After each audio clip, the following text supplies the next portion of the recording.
Assalamualaikum warahmatullahi wabarakatuh. Selamat datang kembali di podcast Kabau Sirah. Kali ini sudah berada di episode 29 ya. Jadi gue kali ini ngebahas berita ya, lebih kepada ini sih. eh,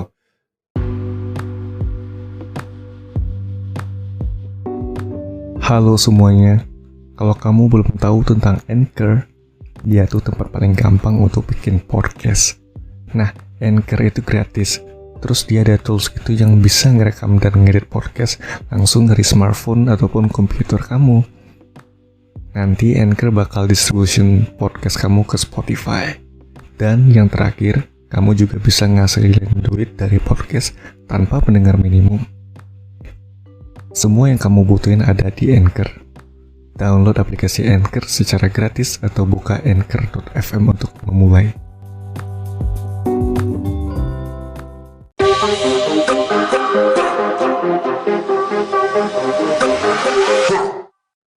Mengeluarkan pendapat gitu, opini gue gitu ya. Mungkin selama di Portugal ya, Coach Eduardo Almeida mungkin ya menimba ya mungkin ilmu ya dari koleganya ataupun dari mentor mungkin ya beliau selama di Portugal gitu. Karena memang Portugal kan terkenal dengan negaranya sepak bola kan, Cristiano Ronaldo kan berasal dari situ juga. Ya pokoknya Portugal gudangnya inilah gitu ya, sepak bola gitu. Jose Mourinho di situ juga. Ya klub-klub bagus juga di situ juga, Porto, Benfica sama satu lagi itu apa ya? Sporting Lisbon ya. Itu klub-klub yang ternama itu.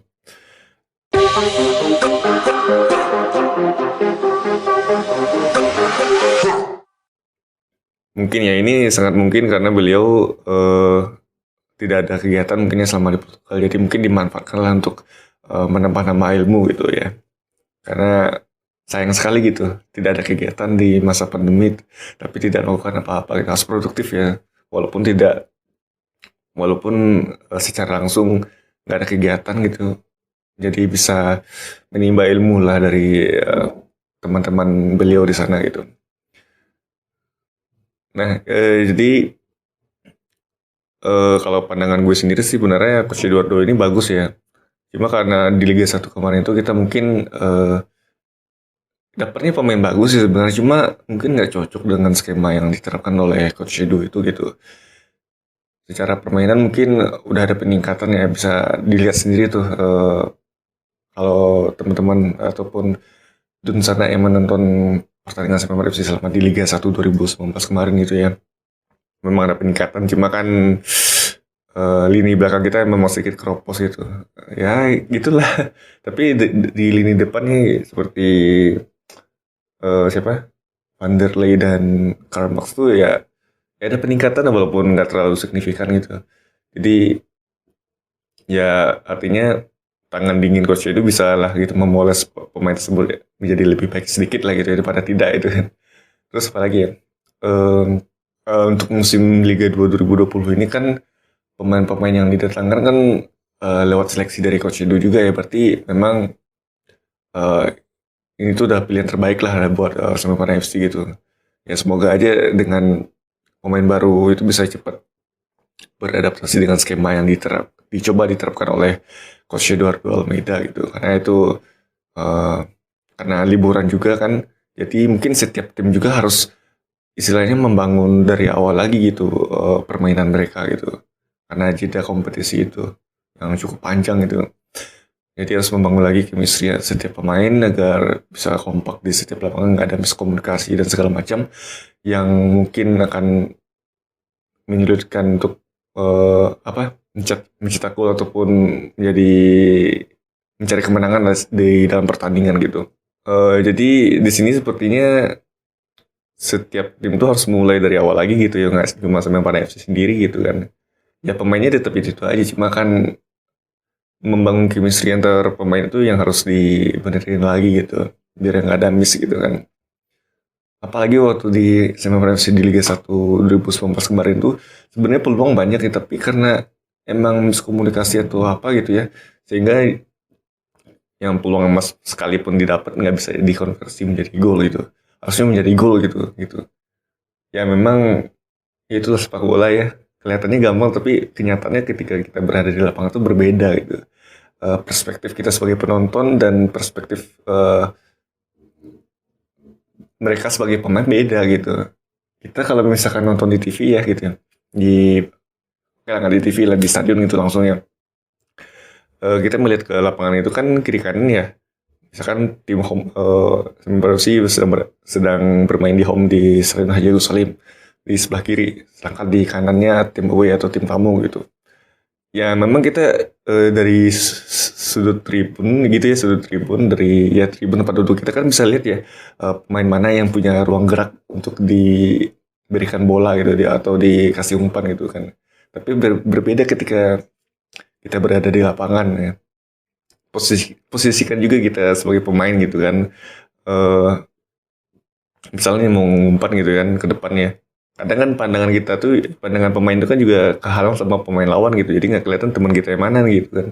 Makanya harus ada chemistry itu tadi. Kalau misalkan wah ini kayaknya mau umpan ya udah satu pemain yang lain apa istilahnya ya, bukan cover buka ruang lah gitu ya, buka ruang ke depan gitu sehingga temen yang megang bola ini bisa ngelepasin umpan tanpa dikejar-kejar pemain lawan gitu.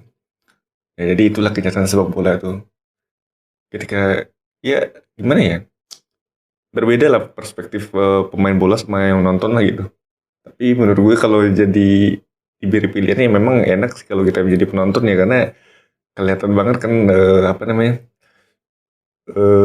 teman-teman kita itu kelihatan semua kan soalnya kan ngelihatnya dari jauh dari atas juga gitu kan. Berbeda kalau kita berada di lapangan gitu melihat wah puyeng gitu yakin gue. Kadang nembak makanya nggak heran sih ketika pemain sepak bola melakukan tendangan tuh sering meleset ya karena perspektifnya beda gitu kan. Kalau ini gimana ya kalau kita ada depan sama gawang gitu. Berbeda sama ketika kita lihat dari tribun itu. Itu kalau dari tribun kayak bisa masuk gitu yang kita lihat tapi kenyataan nggak semudah itu. Itulah sepak bola itu. Sebenarnya simple tapi rumit gitu. Nah itu seperti kata siapa ya? Kutipan dari siapa ya waktu itu ya? Johan Cruyff gitu ya. Lupa lagi kutipannya seperti apa. Sebenarnya sederhana itu sepak bola cuma kan ya rumit sebenarnya. Ya, bingung lah. Pokoknya gitulah teman-teman ya di sana ya. Ya semoga di Liga 2 ini semua FC bisa membangun permainan yang solid gitu ya. Setiap pemainnya nggak ada masalah gitu ya. Semoga aja kayak gitu. Sehingga memberikan dampak yang positif buat tim. Ya kita lihat dulu lah belakang Liga Eropa, Champions League maksud gue. Tim-tim kuda hitam jadi apa ya? Jadi ini jadi sorotan gitu, jadi highlight gitu. Kayak kemarin tuh Atalanta ya, Atalanta itu kan apa ya? Mungkin pemainnya itu terus ya, mungkin ya gue kurang tahu karena nggak ngikutin sepak bola Italia juga gitu, Atalanta itu. Sehingga chemistry antar pemain itu kuat. Yang gue tahu memang beberapa pemainnya kayak Pak Salik, Ilicic, terus si Gosens, siapa lagi ya? Eh, Zabata ya, Dufan Zabata ya, Zapata sorry. Ya itu kan pemain-pemain bagus ya gitu ya. Memang secara apa namanya istilahnya bukan berlabel bintang tapi kualitas pemainnya sama semua gitu. Jadi menarik untuk ditonton gitu. Padahal nggak terlalu apa istilahnya nggak terlalu diunggulkan lah di Champions League mah gitu. Nah itu yang kadang memang gue pengennya sama FC itu kayak gitu ya. Cuma kan karena sama FC udah punya nama gitu kan, udah istilahnya di Liga Indonesia udah panjang lah sejarah gitu. Nah, gue harapnya sih kayak gitu. Jadi tim yang mengejutkan lah gitu ya. Karena memang belakangan eh, performa Semen FC ini agak menurun gitu. Ini fakta loh ya gitu. Bukan gue mencat Semen FC ya aneh-aneh gitu. Pokoknya gitulah. Ya intinya sih semoga Semen FC bisa berbuat banyak di Liga 2 2020 ini. Di bawah asuhan Coach Eduardo Almeida. Harusnya sih gitu ya. Jangan diragukan lah gitu ya Coach Eduardo mah. udah panjang mungkin pengalamannya selama di Portugal gitu. Apa istilah melatih klub-klub yang ada di situ gitu. Ini balik kepada pemainnya lagi. Kalau diberikan kepercayaan oleh pelatih ya harus dijalankan gitu, harus dimaksimalkan gitu. Karena eh, ketika diberikan kesempatan oleh pelatih dan pemain juga menunjukkan performa yang bagus, tentu ya, pelatih akan memberikan jaminan ataupun istilahnya eh, apa istilahnya ya keuntungan timbal balik lah. Oh ini bagus nih, yaudah gue taruh lo di line up terus starting line up gitu. Jadi bakal dapat kesempatan bermain yang tinggi, apa dapat kesempatan bermain lebih banyak gitu daripada yang mungkin performanya biasa-biasa saja gitu. Ya memang sepak bola nggak sesederhana itu gitu ya. Jadi gue tahu pemain itu semuanya pengen ngeluarin penampilan terbaiknya gitu. Cuma kan ya apa ya memang ada faktor X yang mungkin nggak bisa dijelasin juga gitu ya. Setiap pemain tuh pasti punya kelebihan gitu dan kekurangannya gitu.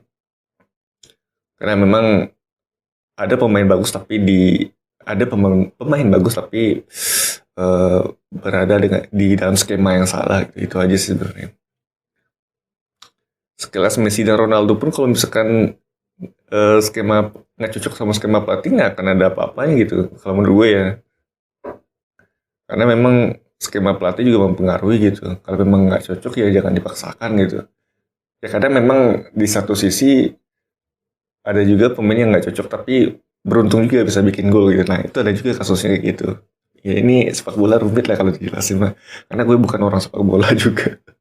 Gue hanya menonton, memperhatikan bagaimana pemain bola itu bermain gitu aja sih. Ya tentu tanyain aja lah ke yang lebih expert gitu kayak pandit gitu kan, pandit komentatornya bola gitu. Kan lebih tahu gitu, ilmunya udah tinggi gitu. Ini mas sebagai sudut pandang gue sebagai penonton dan penikmat sepak bola ya gitu ya. Terus apa lagi? Ya latihan, harus banyak latihan sih semen FC mah pemainnya gitu ya. Terlebih pada umpan-umpan yang mungkin salah, salah passing atau segala macam yang mungkin harus diminimalisir ya, apa namanya, kesalahan-kesalahan minor itu. Karena itu menjadi sorotan juga bagi penonton gitu ya gitu. Ya, paling sekian dulu lah. Udah kepanjangan ini podcast Kabusir episode 29.